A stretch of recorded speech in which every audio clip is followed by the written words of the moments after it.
10ൽ കവിയാത്ത ഇപ്പൊ നടന്ന ഖാദി ബോർഡ് LDCക്ക് വന്ന ഒരു ചോദ്യമായിരുന്നു. അവിടെ കേന്ദ്ര സർക്കാരിനാൽ സ്ഥാപിതമായിട്ടുള്ള സംഘടന, കേന്ദ്ര സർക്കാർ സ്ഥാപിച്ച PSC വീണ്ടും എല്ലാ വർഷങ്ങളിലും ഇങ്ങനെ ഒരു ചോദ്യം, വളരെ സിമ്പിൾ ആയിട്ടുള്ള ഒരു ചോദ്യം. ഹായ് ഓൾ, നമസ്കാരം. എൻട്രിയുടെ യൂട്യൂബ് ചാനലിലേക്ക് എല്ലാവർക്കും സ്വാഗതം. ഞാൻ ലക്ഷ്മി. നമ്മളുടെ LDC പരീക്ഷയില് വളരെ പ്രധാനപ്പെട്ട ഒരു ടോപ്പിക്കാണ് സുപ്രധാന നിയമങ്ങൾ അഥവാ ഇമ്പോർട്ടന്റ് ആക്ട്സ്. ഇന്ന് നമ്മൾ സുപ്രധാന നിയമവുമായി ബന്ധപ്പെട്ട് PSC മുൻ വർഷങ്ങളിൽ ചോദിച്ചിട്ടുള്ള ചോദ്യങ്ങളും അതുമായിട്ട് റിലേറ്റഡ് ആയിട്ടുള്ള കുറച്ച് ക്വസ്റ്റ്യൻസും ആണ് ഡിസ്കസ് ചെയ്യാനായിട്ട് പോകുന്നത്. ഓക്കെ, ആദ്യത്തെ ചോദ്യം ഇതാണ്: നിലവിലെ ദേശീയ മനുഷ്യാവകാശ കമ്മീഷൻ ചെയർമാൻ ആരാണ്? റീസെന്റ് എപ്പോഴും ചോദിക്കുന്നതാണ് മനുഷ്യാവകാശ കമ്മീഷൻ ചെയർമാൻ, അതുപോലെ തന്നെ വിവരാവകാശ കമ്മീഷൻ ചെയർമാൻ. അത് ആദ്യത്തെ ആളുടെ പേരും ചോദിക്കാറുണ്ട്, നിലവിലെ ആളുടെ പേരും ചോദിക്കാറുണ്ട്. ഇത് എപ്പോഴും ചോദിക്കാനുള്ള കാരണം യഥാർത്ഥത്തിൽ കുറെ പേരുടെ പേര് നമ്മൾ ഇതുമായിട്ട് റിലേറ്റ് ചെയ്ത്, അതായത് കേന്ദ്ര വിവരാവകാശ കമ്മീഷനും അതുപോലെ സംസ്ഥാന വിവരാവകാശ കമ്മീഷനുമായി ബന്ധപ്പെട്ട് നമ്മൾ പഠിക്കാറുണ്ട്. സോ എന്തായാലും നിങ്ങൾക്ക് അവിടെ കൺഫ്യൂഷൻ വരും എന്നുള്ള ഉറപ്പ് കൊണ്ടാണ് PSC വീണ്ടും എല്ലാ വർഷങ്ങളിലും ഇങ്ങനെ ഒരു ചോദ്യം, വളരെ സിമ്പിൾ ആയിട്ടുള്ള ഒരു ചോദ്യം എടുത്തിടുന്നത്. പക്ഷെ സിമ്പിൾ ചോദ്യമാണെങ്കിൽ പോലും അത് കുറെ പേര് കൊണ്ടുപോയി തെറ്റിക്കാറുണ്ട്. ഓക്കെ, അപ്പൊ നമുക്ക് തന്നിരിക്കുന്ന ഓപ്ഷൻസ് എന്തൊക്കെയാണെന്ന് നോക്കാം. Option A HL Dattu, option B Rekha Sharma, option C Vijay Sampla, option D Arun Kumar Mishra. Okay, അപ്പോൾ ഇതിലെ ഉത്തരം നിങ്ങൾക്ക് ഇപ്പം കിട്ടിക്കാണും. ഓക്കെ, അപ്പൊ നമുക്ക് നോക്കാം ഇതിന്റെ ഉത്തരം. നിലവിലെ കമ്മീഷനും അതുപോലെ തന്നെ ചെയർമാൻമാരെ കുറിച്ച് നമ്മളൊന്ന് പെട്ടെന്ന് നോക്കി പോകാനായിട്ട് പോവുകയാണ്. ദേശീയ മനുഷ്യാവകാശ കമ്മീഷൻ നിലവിലെ ചെയർമാൻ ആരാണ്? ജസ്റ്റിസ് അരുൺ കുമാർ മിശ്രയാണ്. ഓക്കെ, സോ നമ്മുടെ ആൻസർ എന്താണ്? നമ്മുടെ അരുൺ കുമാർ മിശ്ര, ഓപ്ഷൻ D ആണ് ആൻസർ ആയിട്ട് വരുന്നത്. ഓക്കെ, അങ്ങനെയെങ്കിൽ കേരള സംസ്ഥാന മനുഷ്യാവകാശ കമ്മീഷൻ നിലവിലെ ചെയർമാൻ ആരാണെന്ന് ചോദിച്ചാൽ ആരാണ്? യെസ്, മണികുമാർ ആണ്. കുറച്ചു മുമ്പ് വരെ ആന്റണി ഡൊമിനിക് ആയിരുന്നു, റീസെന്റ് ആരായിട്ട് മാറിയിട്ടുണ്ട്? യെസ്, മണികുമാർ ആയിട്ട് മാറിയിട്ടുണ്ട്. ഓക്കെ, അപ്പൊ ആ ചോദ്യം ക്ലിയർ ആയെന്ന് വിചാരിക്കുന്നു. അപ്പൊ നിലവിലെ മനുഷ്യാവകാശ കമ്മീഷന്റെ കേസ് ചോദിച്ചാൽ ദേശീയ മനുഷ്യാവകാശ കമ്മീഷൻ ആണെങ്കിൽ പറയേണ്ട ആളുടെ പേരാണ് അരുൺ കുമാർ മിശ്ര. അതുപോലെ തന്നെ കേരള സംസ്ഥാന മനുഷ്യാവകാശ കമ്മീഷന്റെ കാര്യം ചോദിക്കുകയാണെങ്കിൽ നമ്മൾ പറയേണ്ട പേരാണ് യെസ്, മണികുമാർ. മാറിപ്പോകത്തില്ലല്ലോ, ഇത് വിവരാവകാശ കമ്മീഷനുമായിട്ട് തിരിഞ്ഞു പോകല്ലോ. ഓക്കെ, അങ്ങനെയാണെങ്കിൽ നമുക്ക് കേന്ദ്ര വിവരാവകാശ കമ്മീഷണർ, നിലവില് കേന്ദ്ര വിവരാവകാശ കമ്മീഷന്റെ ചെയർമാൻ ആരാണെന്ന് ചോദിച്ചാൽ റീസെന്റ് ആയിട്ടുള്ള അപ്പോയിന്റ്മെന്റ് ആണ്. ആരാണ്? ഹീരലാൽ സമാരിയാണ്. ആരാണ്? ഹീരലാൽ സമാരിയാണ് നിലവിലെ കേന്ദ്ര വിവരാവകാശ കമ്മീഷൻ ചെയർമാൻ എന്ന് പറയുന്നത്. എങ്കിൽ കേരള സംസ്ഥാന വിവരാവകാശ കമ്മീഷന്റെ ചെയർമാൻ നിലവിൽ ആരാണ്?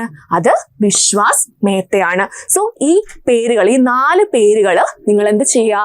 തിരിഞ്ഞു പോകാതെ, അങ്ങോട്ടും ഇങ്ങോട്ടും മാറിപ്പോകാതെ, മനുഷ്യാവകാശ കമ്മീഷനും വിവരാവകാശ കമ്മീഷനും തമ്മിൽ അങ്ങോട്ടും ഇങ്ങോട്ടും മാറിപ്പോകാതെ കറക്റ്റ് ആയിട്ട് സെറ്റ് ചെയ്ത് വെക്കുക. ഓക്കെ, അതിനുശേഷം നമ്മൾ ആ ടോപ്പിക്കുമായിട്ട് ബന്ധപ്പെട്ട് പഠിക്കുന്ന സമയത്ത് അതിൽ ആദ്യത്തെ ചെയർമാൻ ആരായിരുന്നു, രണ്ടാമത്തേത് ആരായിരുന്നു എന്നുള്ള കാര്യങ്ങളെല്ലാം അവിടെ ഡിസ്കസ് ചെയ്യുന്നതായിരിക്കും. ഓക്കെ, ഈ ഒരു മനുഷ്യാവകാശ കമ്മീഷനുമായി ബന്ധപ്പെട്ട അല്ലാതെ കുറെ ചോദ്യങ്ങൾ PSC ചോദിച്ച് കാണുന്നുണ്ട്. സോ ആ ചോദ്യങ്ങളൊന്ന് പെട്ടെന്ന് നമുക്കൊന്ന് നോക്കി പോകാം. മനുഷ്യാവകാശ കമ്മീഷൻ നിലവിൽ വരാൻ കാരണമായ നിയമം ഏതാണ്? മനുഷ്യാവകാശ സംരക്ഷണ നിയമം 1993 ആണ്. ഓക്കെ, ആ ഒരു നിയമപ്രകാരമാണ് കമ്മീഷൻ നിലവിൽ വരുന്നത്. ഇത് യഥാർത്ഥത്തിൽ ആദ്യമേ ഒരു നിയമമായിട്ടല്ല വന്നിരുന്നത്, നമ്മൾ പഠിച്ചതാണ്. ഇത് ആദ്യമേ എന്താണ്? ഒരു ഓർഡിനൻസ് ആയിട്ടാണ് വരുന്നത് അല്ലെ. ഈ ഓർഡിനൻസ് എന്ന് പറഞ്ഞ് വന്ന ഡേറ്റ് എന്താണ്? 1993 സെപ്റ്റംബർ 28 എന്ത് ചെയ്യുന്നത്? ഇതൊരു ഓർഡിനൻസ്. ആദ്യമേ ഈ ഒരു നിയമമല്ല വന്നത്, പകരം ഒരു ഓർഡിനൻസ് ആണ് വന്നത്. ശേഷം അതാണ് പിന്നീട്, ഓർഡിനൻസിന്റെ കാലാവധി കുറച്ചല്ലേ ഉള്ളൂ, ഈ ഓർഡിനൻസ് ആണ് പിന്നീട് എന്തായിട്ട് മാറുന്നത്? നിയമമായിട്ട് മാറുന്നത്. അപ്പോൾ ആ ഒരു നിയമത്തിന്റെ പേരാണ് 1993 മനുഷ്യാവകാശ സംരക്ഷണ നിയമം എന്ന് പറയുന്നത്. ഓക്കെ, ഇനി ഓർഡിനൻസ് വന്ന ഡേറ്റ് നമ്മൾ പഠിച്ചു, സെപ്റ്റംബർ 28 പിന്നീടല്ലേ നിയമം വന്നത്. പക്ഷെ നിയമം പ്രാബല്യത്തിൽ വന്ന ഡേറ്റ് ഏതാണെന്ന് ചോദിച്ചാലും നമ്മൾ പറയേണ്ട ഉത്തരം സെപ്റ്റംബർ 28. കാരണം എന്താണ്? ആ നിയമം നിലവിൽ വന്നപ്പോൾ ഈ നിയമത്തിന്റെ ആദ്യം തന്നെ എഴുതിയിരുന്നു, ഈ നിയമം നിലവിൽ വന്ന ഡേറ്റ് ആയിട്ട് പരിഗണിക്കുന്നത് എന്താണ്? ഓർഡിനൻസ് പുറപ്പെടുവിച്ച ഡേറ്റ് ആണ്. ആ ഡേറ്റ് ആണ് എന്ത് ചെയ്യുന്നത്? ഈ നിയമം പ്രാബല്യത്തിൽ വന്ന ഡേറ്റ് ആയിട്ട് കൺസിഡർ ചെയ്യുന്നത്. ഓക്കെ, അപ്പൊ 2 ചോദ്യവും, ഓർഡിനൻസ് വന്ന ഡേറ്റ് ചോദിച്ചാലും നിയമം പ്രാബല്യത്തിൽ വന്ന ഡേറ്റ് ചോദിച്ചാലും നമ്മൾ ഉത്തരം പറയേണ്ടത് എന്താണ്? 1993 സെപ്റ്റംബർ 28. ഓക്കെ അല്ലേ? ക്ലിയർ ആണല്ലോ? അങ്ങനെയാണെങ്കിൽ മറ്റൊരു ചോദ്യം PSC ചോദിച്ചിട്ടുള്ളതാണ്. ഇന്ത്യയിലെ മനുഷ്യാവകാശങ്ങളുടെ കാവൽക്കാരൻ എന്ന് അറിയപ്പെടുന്നത്. ഓപ്ഷൻസിൽ സുപ്രീം കോടതി, ഹൈക്കോടതി ഒക്കെ നിങ്ങൾക്ക് ഓപ്ഷൻസ് ആയിട്ട് കൺഫ്യൂഷൻ ആക്കാൻ വേണ്ടിയിട്ട് തരും. പക്ഷെ മനസ്സിലാക്കി വെച്ചിരിക്കുക, ഇന്ത്യയിലെ മനുഷ്യാവകാശങ്ങളുടെ കാവൽക്കാരൻ എന്ന് വിശേഷിപ്പിക്കുന്നത് ആരെയാണ്?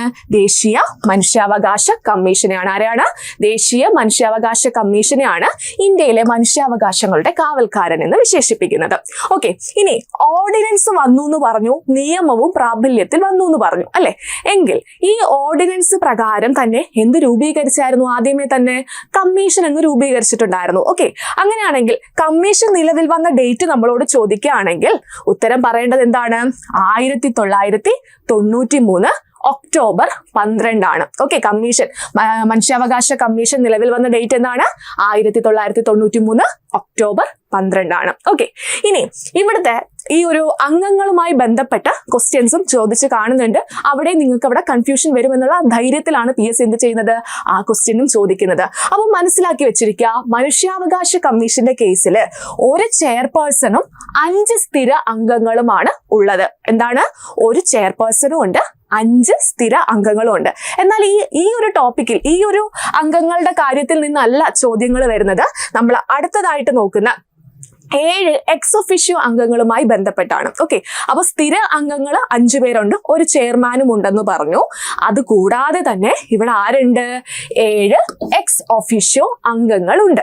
ഓക്കെ, ഈ എക്സ് ഒഫീഷ്യോ അംഗങ്ങൾ എന്ന് പറയുമ്പം പല പല കമ്മീഷനുകളുടെ ചെയർപേഴ്സൺമാരെയാണ് ഈ ഒരു മനുഷ്യാവകാശ കമ്മീഷനിലേക്ക് ആരായിട്ട് നിയമിച്ചിട്ടുള്ളത്? Ex officio അംഗങ്ങളായിട്ട് നിയമിച്ചിട്ടുള്ളത്. അപ്പൊ നിങ്ങൾ എന്താ ചെയ്യേണ്ടതെന്ന് ചോദിച്ചാൽ ഈ കമ്മീഷനുകൾ ഏതാണെന്ന് കൃത്യമായിട്ട് പഠിച്ചു വെച്ചിരിക്കുക. ഇതിനകത്ത് ഇല്ലാത്ത കമ്മീഷൻ നിങ്ങൾക്ക് എടുത്ത് ഓപ്ഷൻസ് ഇട്ട് തരും. എന്നിട്ട് ചോദിക്കും ഈ ഒരു മനുഷ്യാവകാശ കമ്മീഷനിലെ എക്സ് ഒഫീഷ്യോ അംഗങ്ങളിൽ ഉൾപ്പെടാത്തവർ ആരെന്ന് ചോദിക്കും. ഓക്കെ, അതുകൊണ്ടാണ് ശ്രദ്ധിച്ച് പഠിക്കണം എന്ന് പറയുന്നത്. മനസ്സിലാക്കുക, ദേശീയ പിന്നാക്ക വിഭാഗ കമ്മീഷന്റെ ചെയർപേഴ്സൺ ഇവിടെ അംഗമാണ്. മനസ്സിലാക്കി വെച്ചേക്കണേ. പിന്നാക്ക വിഭാഗ കമ്മീഷൻ ഉണ്ട്. അതുപോലെ തന്നെ ദേശീയ ന്യൂനപക്ഷ കമ്മീഷൻ ചെയർപേഴ്സൺ. 7 പേരുടെ കാര്യമാണ് നമുക്ക് പഠിക്കേണ്ടത്. ഒന്ന് പിന്നാക്കം കിട്ടി, 2 എന്താണ്? ന്യൂനപക്ഷമാണ്. ഓക്കെ, പിന്നാക്കം, ന്യൂനപക്ഷം. അതുപോലെ തന്നെ SC ST.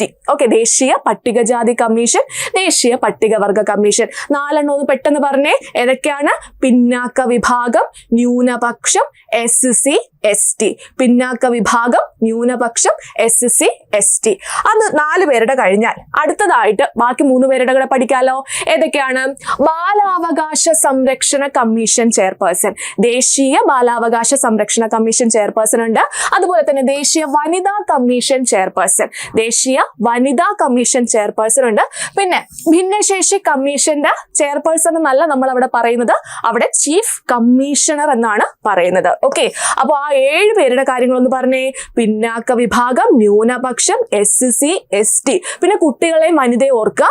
ബാലാവകാശ സംരക്ഷണ കമ്മീഷൻ ചെയർപേഴ്സൺ, വനിതാ കമ്മീഷൻ ചെയർപേഴ്സൺ. പിന്നെ അഡീഷണൽ ആയിട്ട് വരുന്നത് ചെയർപേഴ്സൺ അല്ല, ഒരു ചീഫ് കമ്മീഷണർ ഉണ്ടല്ലോ.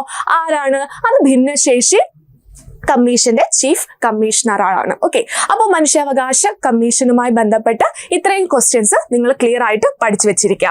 അങ്ങനെയാണെങ്കിൽ രണ്ടാമത്തെ ചോദ്യത്തിലേക്ക് നമുക്ക് പോകാം. കേന്ദ്ര സർക്കാർ സ്ഥാപിതമായ രഹസ്യാന്വേഷണ സുരക്ഷാ സംഘടനയുമായി ബന്ധപ്പെട്ട വിവരാവകാശ നിയമത്തിലെ വ്യവസ്ഥയിൽ ഏതാണ് ശരി ഉത്തരം എന്നാണ് ചോദിച്ചിരിക്കുന്നത്.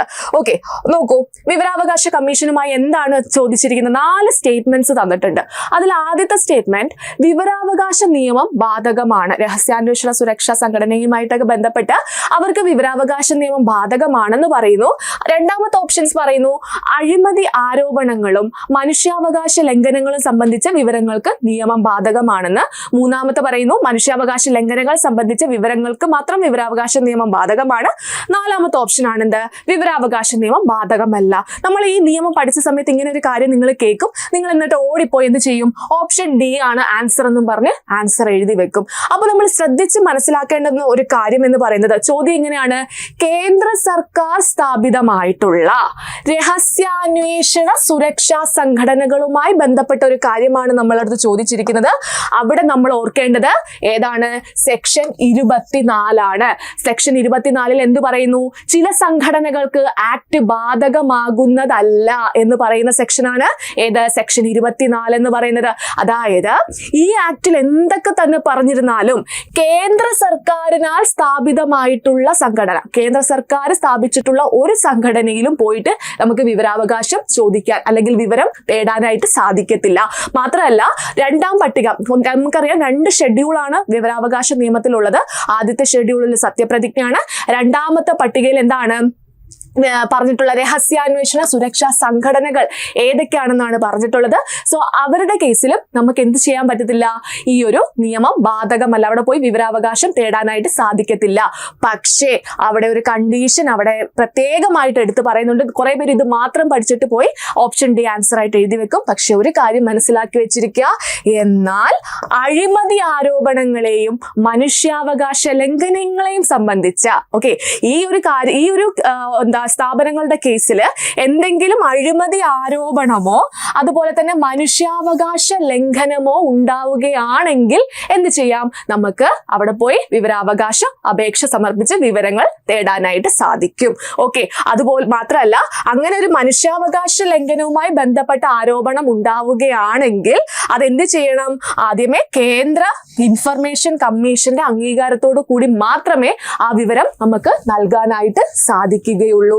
അവർ അങ്ങനെ മാത്രമേ നമുക്ക് ആ വിവരം നൽകുകയുള്ളൂ. മാത്രമല്ല അത് ആ ഒരു അപേക്ഷ വരികയാണെങ്കിൽ 45 ദിവസത്തിനുള്ളിൽ, ഈ മനുഷ്യാവകാശ ലംഘനവുമായി ബന്ധപ്പെട്ട ഒരു അപേക്ഷ വരികയാണെങ്കിൽ 45 ദിവസത്തിനുള്ളിൽ എന്ത് ചെയ്തിരിക്കണം, അതിനുള്ള മറുപടി കൊടുത്തിരിക്കണം. അതാണ് ഈ ഒരു ഇതിൽ പറഞ്ഞിരിക്കുന്നത്. സോ നമുക്ക് ഇത് ഇങ്ങനെ ഒരു ചോദ്യം വന്നാൽ നമ്മൾ ഓർത്ത് വെച്ചിരിക്കുക, അഴിമതി ആരോപണങ്ങളെയും മനുഷ്യാവകാശ ലംഘനങ്ങളെയും സംബന്ധിച്ച വിവരം ഈ ഒരു വകുപ്പ് പ്രകാരം എന്ത് ചെയ്യാം, ഒഴിവാക്കപ്പെടുന്നതല്ല. ഇത് മാത്രം ഒഴിവാക്കത്തില്ല, ബാക്കിയുള്ള കാര്യങ്ങളൊന്നും നമുക്ക് അവിടെ പോയി ചോദിക്കാനായിട്ട് സാധിക്കത്തില്ല. അങ്ങനെയാണെങ്കിൽ ഒന്ന് പറഞ്ഞേ, ആൻസർ എന്താണ്? ഓപ്ഷൻ എ, വിവരാവകാശ നിയമം ബാധകമാണോ? ബാധകമല്ല, അത് മനസ്സിലാക്കി വെച്ചിരിക്കുക. 2, അഴിമതി ആരോപണങ്ങളും മനുഷ്യാവകാശ ലംഘനങ്ങളും സംബന്ധിച്ച വിവരങ്ങൾക്ക് വിവരാവകാശ നിയമം ബാധകമാണ്. സോ നമ്മുടെ കറക്റ്റ് ആൻസർ എന്ന് പറയുന്നത് ഓപ്ഷൻ ബി ആണ്. ഇവിടെ മനുഷ്യാവകാശ ലംഘനം മാത്രമേ പറഞ്ഞിട്ടുള്ളൂ, അഴിമതിയെ കുറിച്ച് പറഞ്ഞിട്ടില്ല. സോ ഇത് നമ്മൾ ആൻസർ ആയിട്ട് കൺസിഡർ ചെയ്യരുത്. അല്ലേ, ക്ലിയർ അല്ലേ? അങ്ങനെയാണെങ്കിൽ നമുക്ക് അടുത്ത ചോദ്യത്തിലേക്ക് പോകാം. ഇതൊരു ഉപഭോക്തൃ സംരക്ഷണ നിയമവുമായി ബന്ധപ്പെട്ട ഒരു ചോദ്യമാണ്. 2019 ഉപഭോക്തൃ സംരക്ഷണ നിയമപ്രകാരം പരാതി നൽകേണ്ടത് ആരാണ് പരാതി നൽകേണ്ടത്? കൺസ്യൂമർ എന്താണെന്ന് നമ്മൾ പഠിച്ചു. കൺസ്യൂമറിനെ കുറിച്ചല്ല, ഇവിടെ നമ്മൾക്ക് ആ ഒരു നിയമത്തിൽ പരാതിക്കാരൻ എന്നുള്ളൊരു നിർവചനം കൊടുത്തിട്ടുണ്ട്. ഒരു കംപ്ലൈനന്റ് എന്ന് പറയുന്ന ഒരു നിർവചനം കൊടുത്തിട്ടുണ്ട്. അതിനകത്ത് കുറച്ച് ആൾക്കാർ ഇൻക്ലൂഡഡ് ആണ്. അവിടെ നിന്നാണ് ചോദ്യം വന്നിരിക്കുന്നത്. അപ്പൊ ആർക്കാണ് പരാതി നൽകേണ്ടത്? നിയമപ്രകാരം പരാതി നൽകേണ്ടത് ആരാണെന്നാണ് ചോദിച്ചിട്ടുള്ളത്. ഉപഭോക്താവ്. ഓപ്ഷൻ ബി, ഉപഭോക്താക്കളുടെ സന്നദ്ധ സംഘടന. ഓപ്ഷൻ സി, സർക്കാർ. ഓപ്ഷൻ ഡി, മുകളിൽ പറഞ്ഞവരിൽ ആർക്ക് നൽകാവുന്നതാണ്. ഓടിപ്പോയി ഇത് പഠിക്കാതെ പോയവര് എന്ത് ചെയ്യും, ആദ്യമേ ഓപ്ഷൻ എ ഉപഭോക്താവ് എന്ന് പറഞ്ഞ് ആൻസർ ചെയ്യും. പക്ഷെ അത് തെറ്റായിട്ടുള്ള ഒരു ആൻസർ ആണ് അല്ലെ. കാരണം എന്താണ്, ഈ നിയമപ്രകാരം പരാതിക്കാരൻ അഥവാ കംപ്ലൈനന്റ് എന്ന് പറയുന്നത് 1 ഉപഭോക്താവ് ആവാം, ഒരു സാധനം വാങ്ങിച്ച ഒരു വ്യക്തിയാകാം. 2 തൽക്കാലം പ്രാബല്യത്തിലുള്ള ഏതെങ്കിലും നിയമപ്രകാരം രജിസ്റ്റർ ചെയ്തിട്ടുള്ള ഒരു ഉപഭോക്തൃ അസോസിയേഷൻ ആകാം. ഉപഭോക്തൃ അസോസിയേഷൻ സന്നദ്ധ സംഘടനയാകാം. 3 എന്താണ്, കേന്ദ്ര ഗവൺമെന്റ് അല്ലെങ്കിൽ സംസ്ഥാന സർക്കാരാകാം. അവിടെ സർക്കാരിനെയാണ് ഉദ്ദേശിക്കുന്നത്. അതുപോലെ തന്നെ കേന്ദ്ര അതോറിറ്റി, നമ്മുടെ CCPA ആകാം. അതുപോലെ ഒരേ താല്പര്യമുള്ള നിരവധി ഉപഭോക്താക്കളിൽ നിന്നും 1 അതിലധികമോ ഉപഭോക്താക്കൾ ചേർന്ന് എന്ത് ചെയ്യാം, ഒരു പരാതി സമർപ്പിക്കാം. ഇപ്പൊ ഒരുപാട് പേർക്ക് അതുമായിട്ട് ബന്ധപ്പെട്ടൊരു പ്രശ്നം ഉണ്ടായിട്ടുണ്ടെങ്കിൽ അവർക്ക് എല്ലാവരും കൂടെ ചേർന്നിട്ട് എന്ത് ചെയ്യാം, പരാതി സമർപ്പിക്കാനായിട്ട് സാധിക്കും. അതുപോലെ തന്നെ ഇപ്പം ഒരാൾ സാധനം വാങ്ങിച്ചു, അല്ലെങ്കിൽ ഏതെങ്കിലും ഒരു സേവനം നൽകിയ ശേഷം, അല്ലെങ്കിൽ അയാൾ മരണപ്പെട്ടെങ്കിലും പക്ഷെ അതുമായി ബന്ധപ്പെട്ട ഒരു ഉപഭോക്തൃ തർക്കം വരികയാണെങ്കിൽ എന്ത് ചെയ്യാം, മരണം സംഭവിച്ച അയാൾക്ക് വേണ്ടിയിട്ട് അയാളുടെ നിയമപരമായ അവകാശി അല്ലെങ്കിൽ നിയമപരമായിട്ടുള്ള പ്രതിനിധിക്കും എന്ത് ചെയ്യാം, ആ ഒരു ഉപഭോക്തൃ പരാതി നൽകാനായിട്ട് സാധിക്കും. അപ്പൊ മനസ്സിലാക്കി വെച്ചിരിക്കുക, ഉപഭോക്താവിന് മാത്രമല്ല എന്ത് ചെയ്യാൻ സാധിക്കുന്നത്, പരാതി നൽകാനായിട്ട് സാധിക്കുന്നത്. സോ നമ്മുടെ ആൻസർ എന്തായിരിക്കും വരുന്നത്?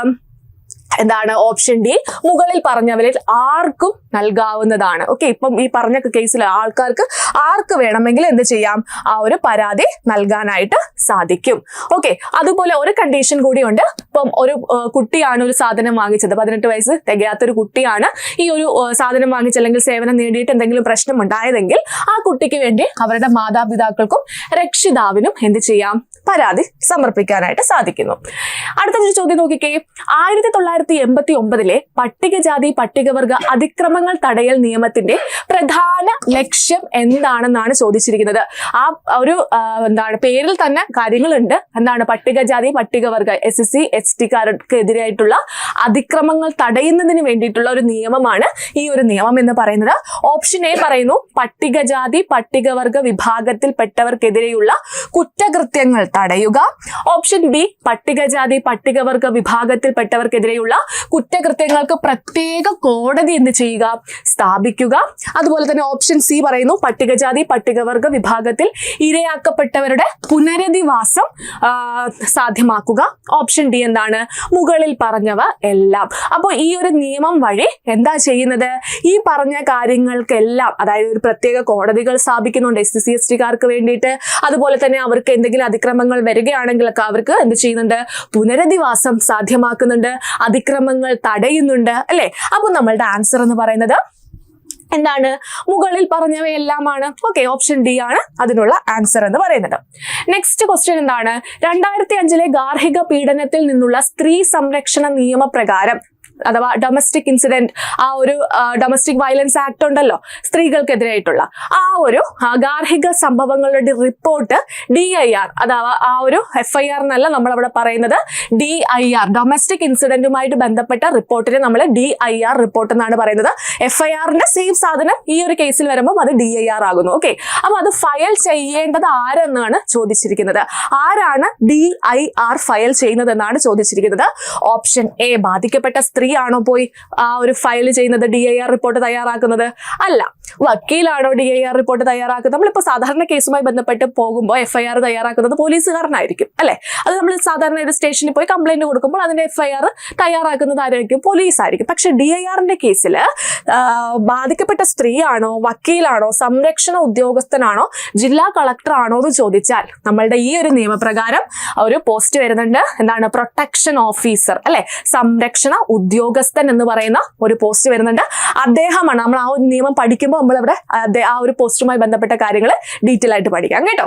ഓക്കെ, അപ്പൊ സംരക്ഷണ ഉദ്യോഗസ്ഥൻ അഥവാ പ്രൊട്ടക്ഷൻ ഓഫീസർ ആണ് എന്ത് ചെയ്യേണ്ടത്, ഈ DIR റിപ്പോർട്ട് അല്ലെങ്കിൽ DI report, domestic incident report എന്ത് ചെയ്യേണ്ടത്, ഫയൽ ചെയ്യേണ്ടത്. ഓക്കെ അല്ലേ, അത് ക്ലിയർ ആണെന്ന് വിചാരിക്കുന്നു. അങ്ങനെയാണെങ്കിൽ അടുത്തൊരു ചോദ്യം നോക്കിക്കേ. 2007 മാതാപിതാക്കളുടെയും മുതിർന്ന പൗരന്മാരുടെയും സംരക്ഷണവും ക്ഷേമവും നിയമപ്രകാരം മുതിർന്ന പൗരൻ എന്നാൽ ആരാണ് എന്നാണ് ചോദിച്ചിരിക്കുന്നത്. ഓക്കെ, വളരെ സിമ്പിൾ ആയിട്ടുള്ള ഒരു ചോദ്യമാണ്. ഓപ്ഷൻ എ 60 വയസ്സിലോ മുകളിലോ ഉള്ളവർ, ഓപ്ഷൻ ബി 70 വയസ്സിലോ മുകളിലോ ഉള്ളവർ, ഓപ്ഷൻ സി 50 വയസ്സിലോ മുകളിലോ ഉള്ളവർ, ഓപ്ഷൻ ഡി 65 വയസ്സിലോ മുകളിലോ ഉള്ളവർ. ഈ ഒരു ഓപ്ഷൻ കാണുമ്പോൾ നിങ്ങൾക്ക് ക്ലിയർ ആയിട്ട് നിങ്ങൾ ചെയ്യും. പക്ഷെ അതിന് മുമ്പത്തെ ഒരു പരീക്ഷയ്ക്ക് ചോദിച്ചത് നിങ്ങളെ കുറച്ച് കൺഫ്യൂഷൻ ആക്കുന്ന രീതിയിലുള്ള ഓപ്ഷൻ ആയിരുന്നു തന്നിട്ടുള്ളത്. സോ നിങ്ങൾക്കറിയാം ഈ ഒരു നിയമപ്രകാരം മുതിർന്ന പൗരൻ എന്ന് കണക്കാക്കുന്നത് എന്താണ്, 60 വയസ്സിലോ മുകളിലോ ഉള്ളവരാണ്. ശ്രദ്ധിച്ച് കേട്ടോളാം, 60 വയസ്സിലോ മുകളിലോ, അല്ലാതെ 60 വയസ്സിന് മുകളിൽ എന്നല്ല ഇവിടെ പറഞ്ഞിട്ടുള്ളത്. 60 വയസ്സുള്ള ഒരു വ്യക്തിയെ ആരായിട്ട് കൺസിഡർ ചെയ്യുന്നുണ്ട്, മുതിർന്ന പൗരനായിട്ട് കൺസിഡർ ചെയ്യുന്നുണ്ട്. ഓക്കെ, അപ്പൊ അത് മനസ്സിലാക്കി വെച്ചിരിക്കുക. 60 വയസ്സും ഇവിടെ എടുക്കുന്നുണ്ട്, 60 വയസ്സിന് മുകളിലോട്ടുള്ള ഏജും എന്ത് ചെയ്യുന്നുണ്ട്, ഈ ഒരു കേസിൽ മുതിർന്ന പൗരനായിട്ട് കൺസിഡർ ചെയ്യുന്നുണ്ട്. അങ്ങനെയാണെങ്കിൽ ഇതാ നോക്കൂ, മുതിർന്ന പൗരൻ എന്ന് പറയുന്നത് ഈ നിയമപ്രകാരം 60 വയസ്സോ അതിൽ കൂടുതലോ പ്രായമുള്ള ഒരു വ്യക്തി, ഏതൊരു ഇന്ത്യൻ പൗരനുമായിരിക്കും. അതുപോലെ തന്നെ കുട്ടികൾ എന്നതുകൊണ്ട് ഉദ്ദേശിക്കുന്നത് സ്വന്തം മക്കൾ മാത്രമാകണമെന്നില്ല.